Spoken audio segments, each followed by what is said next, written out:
sentence. Seeing that he had no choice, Vaughn accepted it. Durk went ahead and called 911 and told them everything except for the death of the two officers. He only told them about the robbery and that Vaughn is hoping to turn himself in. Cops told Durk to give them the location, and he gave it to them, and they said that they'll be with him in a short while. Durk told Vaughn to get ready and throw away any weapon he has to not get in more trouble. King Vaughn was arrested and stayed in jail for a couple of weeks awaiting trial along with T-Roy. Then the day of the trial came, Vaughn and T-Roy were both charged with robbery, but Vaughn was added an aggravated fleeing charge next to it.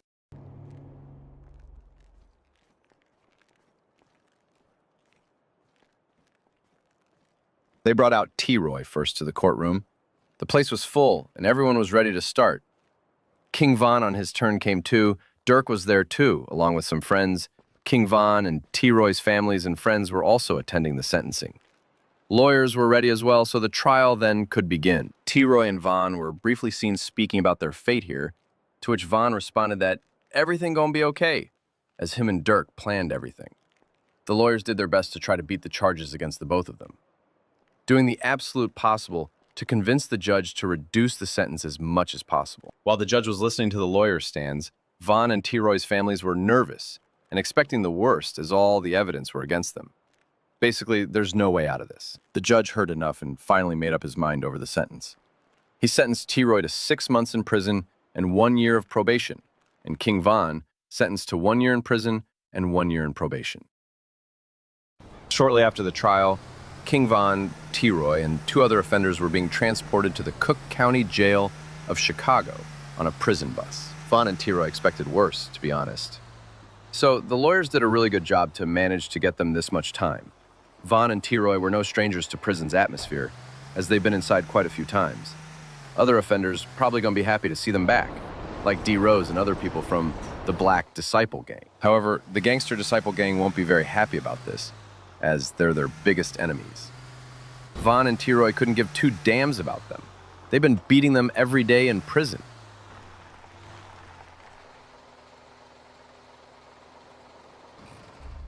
After they arrived, the guards were chuckling as they knew Vaughn very much, and how much of a troublemaker he is.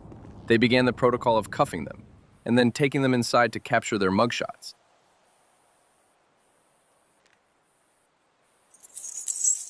You can hold your special friend's hand, but that's it.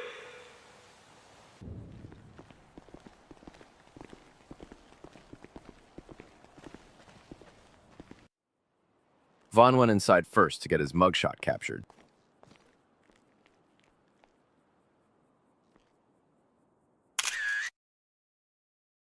After Vaughn's mugshot was taken, T-Roy was told to go next to get his mugshot as well.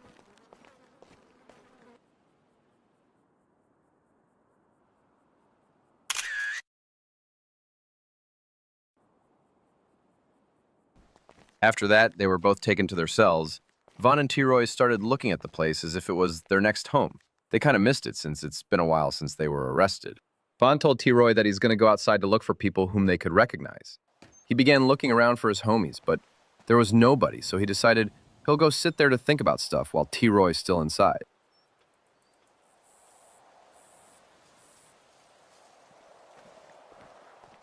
Two sketchy fellas who were definitely BDK spotted Vaughn and began walking towards his location, trying to start something. They started pressuring him while telling him that he's a dead man and that he shouldn't have been here. They were grieving the loss of their homie Dale, who passed away shot to death by a possible Lamron member, to which Vaughn was cool with. Vaughn stood up to them, showing that he's not afraid of them. That's until the other guy pulled up a switchblade and seemed about to start something. That's when T-Roy sneaked in from behind, trying to not make a sound. And he went and choked the guy with the switchblade while Vaughn knocked out the dude in front of him. T-Roy strangulated the other guy until he passed out due to lack of oxygen. Vaughn picked up his switchblade and ran away before guards could take them to the SHU. One of the dude's homies came to help them get on their feet. The gang member was mad and made sure to not let this slide. He promised that he will eliminate Vaughn.